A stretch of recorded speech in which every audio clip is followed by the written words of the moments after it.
Okay. I know this is probably a little weird. Yeah. Um, your mom was telling me last night that, what was this, a couple weeks ago? Probably last week, 2 weeks. Yeah. Oh. She said you were with your dad Yeah. and you noticed something. It was like a sound or something like that. Yeah, it was like he was like choking and also like snoring. Look at it, he snores in his sleep. So it kind of sounded like he was choking and snoring at the exact same time. Where was he? Yeah, He was, where were you? This was in Arizona? yeah. Okay. From the beginning, when I first saw him, the front door was locked, which he didn't knock or anything. But he told me he thought everyone was he didn't want to wake anyone, so he went through the back. He went through the gate from the back door. I was going out. I went outside through the back door to like just because the dogs were barking. So I saw him, and he just came inside. Michael, who was there, made a giant cookie. So me and my dad had a piece of that with milk, and then me and him both. He went to our mom to say like hello. He was at work, right? He just got back from work. Right. And once that happened, he came out on the couch, fell asleep, and I was on the other couch next to him. And all of a sudden, I heard the like choking noise, kind of, and I was like weird. I was like afraid, kind of. I didn't like understand what was happening, so I went and got my mom, and then she came in. What'd you tell me? I said, Dad's not responding to me. And like I'm trying to wake him up. I was shaking him, like waving my hand in front of him. And then my mom comes out and she like starts panicking, and she's trying to like do CPR. And then Michael came out hearing us panic, he said. And Mom told him to call 911 and to help us get him off Dad off the couch, because you can't do CPR on like, you have to do it on a flat surface. Right. So, once the paramedics got there, is that what they're called? Yeah, paramedics. First he went on his knees and like he was like awake, but he like was rubbing his eyes over and over, and then like his eyes were open, but when we asked him once he woke up about it, he said he doesn't remember any of that. All he remembers is going to sleep and my mom saying, "I'm calling the paramedics. Just stay awake." Max, And what did he look like? oh, when I was giving him he CPR? was my dad. He was pale. Looked like he was. It was actually like he was dead, and then he came back to life after a little bit later. Once the paramedics got there, everything was fine with him. How long did I give him CPR for? How many times would you say that? Yeah, what was your mom? I don't remember how many times, but it was like for 5 minutes. That's how long he was like in that. What was your mom doing? Using her palms to press on his chest, trying to get his heart beating again. I forget the other part of it. After the paramedics left, we were like asking him like, does he remember? He didn't remember anything, as I said. And then we're now just making sure he doesn't sleep on his back. We have something to keep his breathing at night. Right. But if he stops breathing at night, well, his breathing levels go down like usually to 92, and it should be at 98. Okay. What were you thinking during all this? During all this, I was behind the couch crying while everything was happening. Okay.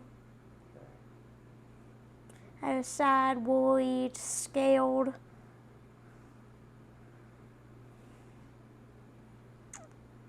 Did anything like this happen before? No. Yeah.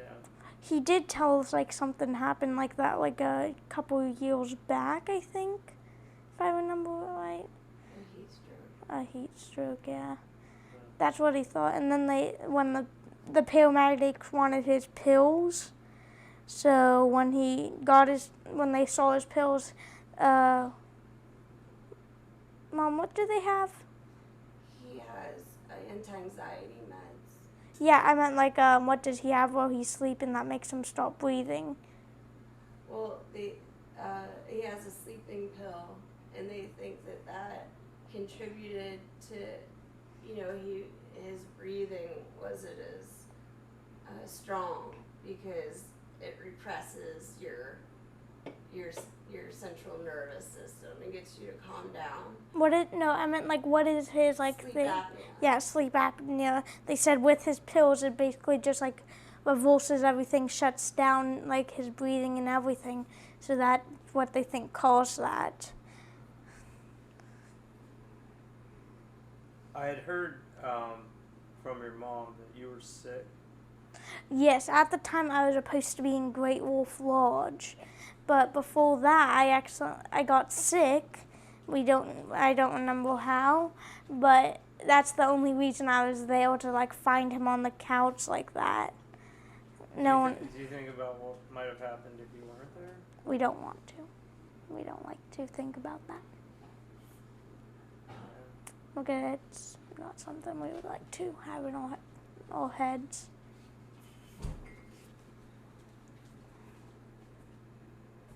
Anything else you remember about that? Nothing. No. Thank you for sharing your story, man. Thank you, Max. Welcome. I know that's hard. You told me a much more animated version. Well, yeah. I mean, to be honest, he was really not okay for like a couple days. Like Brittany found him like the next day in her closet just crying. And he didn't want to talk to anybody. And she was like, Mo, like, what is wrong? Talk to us. Like, we can help you. And he goes, no, like, I just don't want to talk. There's just a lot going on in my life. And she's like, all right. And then she's like, and then he just starts bawling. And he's just crying. And he's, like, hugging her. And she's like, Mo, like, what is going on? And he goes, I feel like I can't talk to anybody about things. And she's like, well, what do you mean?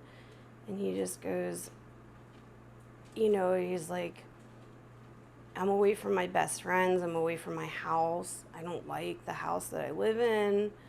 Because, he's used to just me and Maddie. And, his dad would come here a month, then be out a month. And then he gets put in this household where there's like 4 other adults that are up his butt all the time. And I just feel like he lost like his voice along the way. And then when that happened with his dad, I think it really put into perspective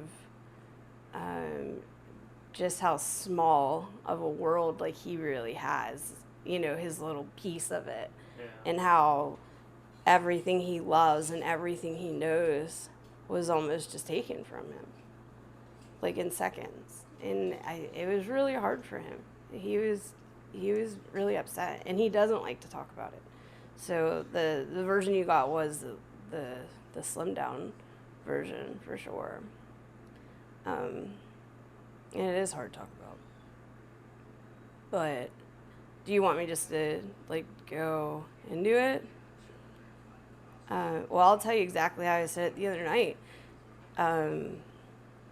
He had just gotten off work. He got off at 2 in the afternoon. And Bobby seemed more bubbly than ever.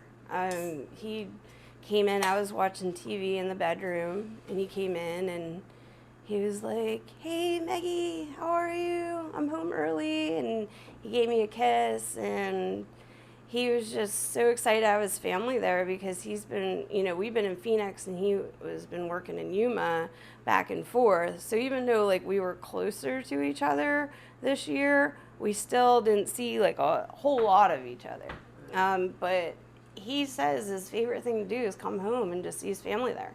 Like that's all he's ever wanted was come home, kiss his family. And so that's what he did. And he looked great and happy. And he kissed me and I said, do you want to watch a movie with me and in the bedroom? And he goes, no, I'm going to go hang out with Max. He's not feeling well. We're going to watch a movie on the TV. And I was like, okay. And it couldn't have been 4 minutes later. I get a knock at the door and Max is standing there and he's looking kind of weird. And he goes, Mom, he goes, there's something wrong with Dad. And I was like, what do you mean? He goes, well, he's like, he was making like these weird gurgling noises. And I went and tried to, shake him and ask him if he's okay. And he's not moving. He's not responding. He's not waking up.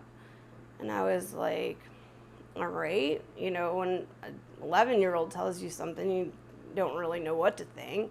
I was like, oh, he probably went to sleep. He's probably tired. But I got up and we slowly walked out there. And he's just laying on the couch on his back.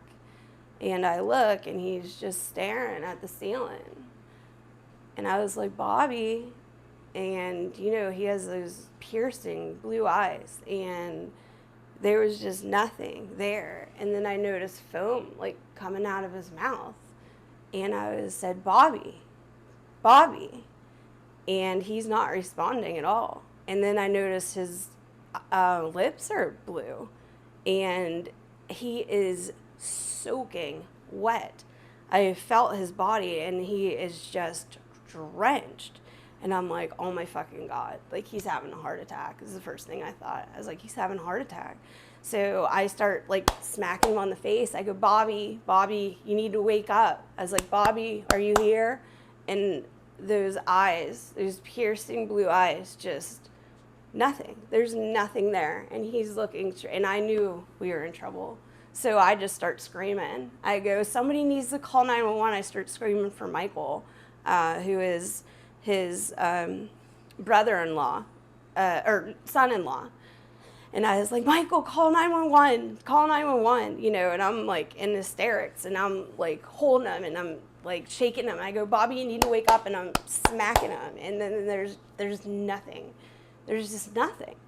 And I tried to feel for a pulse, and I feel absolutely nothing. And I've never done CPR or anything, but instincts just kick in. And I know I have to get him off of the couch onto the floor because you have to have a hard service.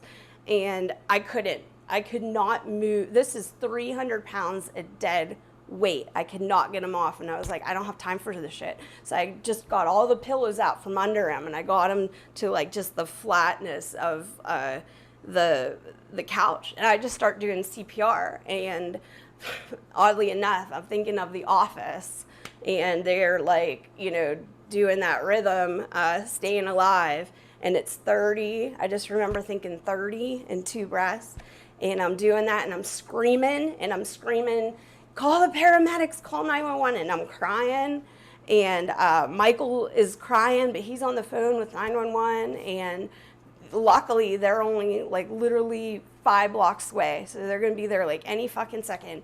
And I'm just giving it my all, and I'm thinking, you're not fucking dying on me, not today. And it was like in slow motion. I remember just like looking up, and I look at Max, and he's just standing there, just motionless, but just tears just rolling down his face. And he's just mouthing, my dad cannot die. My dad can't die. He's not dying. And I started to get like mad. And I was like, you're not fucking dying. Like not everything we fucking like went through. Like this isn't how you fucking go out. And so then I did the 30, and I did 2 breaths, and I did another 30, And the second time I did the breast, like I felt like him like kind of like choke a little. And I go, I think he's starting to breathe. I think he's starting to breathe. So we got him up and we got him off the couch, like onto his knees. And he's just kind of like on his knees and he's shaking real bad. But I can hear him like taking breaths, and I'm like hitting him. I'm like, Bobby, I go, you gotta breathe, baby. You gotta breathe. You're not dying on us today. This isn't happening today. Like, you have to breathe, baby. You have to breathe. And so he finally started taking bigger breaths, and I'm just like, where the fuck are the paramedics? Like, come on. And finally he gets his glasses and he puts them on, and I go, baby, stay awake. The paramedics are gonna be here. They're gonna be here. You're gonna be fine. Everything's gonna be fine. Like, everything is gonna be fine. And he's like, what are you talking about? I don't need paramedics. He's like, I don't need paramedics. He's like, I'm tired. And I was like, fuck you. Like, you're not tired. I go, it's like something serious fucking happened here. And by the time the paramedics got there, he was like pretty like stable, like pretty coherent. He's sitting on the couch and he's just like, he had no idea, no recollection any of it took place at all. He thinks at this point, he thought we're nuts. He's like looking at me and Michael and Max, and he was like, I was sleeping. Like, he was annoyed with us. He thought like that we were, I don't know what he thought. And so they took his blood pressure. His blood pressure was high, but it was okay. His heart seemed like totally okay. And they said, listen, we could take him in, but because his vitals are okay, he's going to sit there for hours. Like, they're not, because of COVID, like, we are at max capacity. And, which was the worst thing this dude could have said to Bobby, because that was it. Now Bobby's not going, that's his thing. But anyways, Max and me and Michael, we saved his life that day, and I still don't know if I've like completely even taken it in. But he did a sleep study last night, thank God. So they're monitoring him because he has sleep apnea. They think what happened is he was just so tired. He's been working so hard out in the heat in Yuma, which is like the hottest thing in the world. I mean, it'll drain anybody. And he's been working out there, and I think he laid down, and they said like his throat just probably constricted, and he was too tired. He was tired to wake up, even though his body knew he was choking. He was too tired. And if Max didn't have found him, he'd be dead. He would have been dead. And so we're just really grateful. And like Max is saying, like, he wasn't even supposed to be there. He was so looking forward to going to Great Wolf Lodge. And he got sick that morning. He was supposed to leave, and he was spiking a temperature really for no reason. He had no other symptoms. And so we just made the decision, like, it's not fair to get other kids sick. So he stayed home, and he was so bummed. And that's why your dad, when he got home from work, he wanted to watch a movie with Max. Because I don't know what, I feel like I would have just found him. That would have been it. Things happen so fast. And it's like preaching. I mean, I can't, with our family, we know how fast life can be taken. We know it.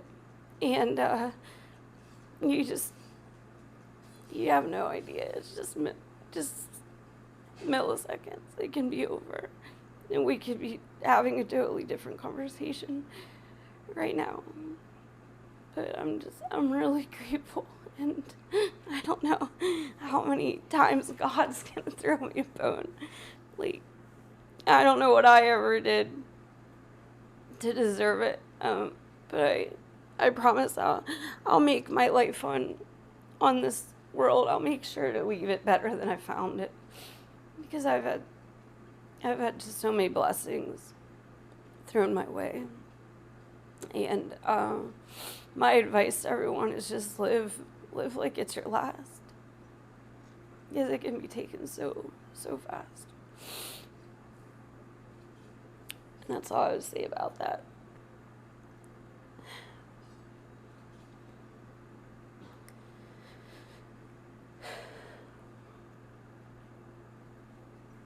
It was hard. Do you guys think about what you would do without Bobby?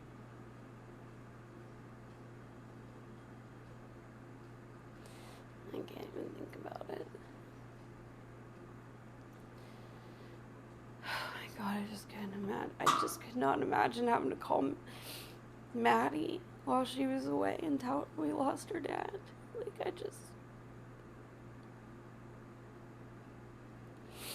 He is he's like one of those people on earth that you like question like yourself and if you're good enough. Like, he makes you want to be a better person. He is so kind to everyone. There's not one person that does love Bobby. He'd give the shirt off his back. And there's people like him just don't exist anymore. And I can't do this without him. I don't want to. And I'm not going to. He got his second chance. We've been telling him for so long. Like, he's been taking care of everyone else and putting me ahead. And now I'm fine. And now it's time to work on him. And we're finally gonna do that. And that's why I just want to live simple. Like, I just want to downgrade. And I want to homeschool the kids and travel and see the world. And I'm just done with the rat race. I mean, I have been for a long time. But we figured out a way that we don't have to do this grind. Because it's not worth it. Because you're going to wake up one day and those you love will be gone. And you'll have nothing but a house and a car to show for it. So, just stay out of debt and just live simple. And enjoy everything you got. We're so lucky. We are so lucky.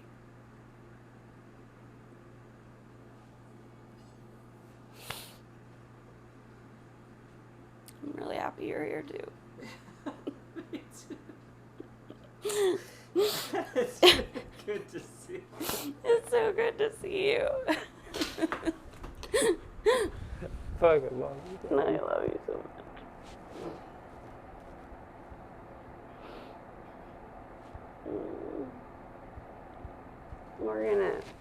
We're gonna get it together. We're gonna do marathons and we're gonna see parts of the world, and we're done killing ourselves over this shit.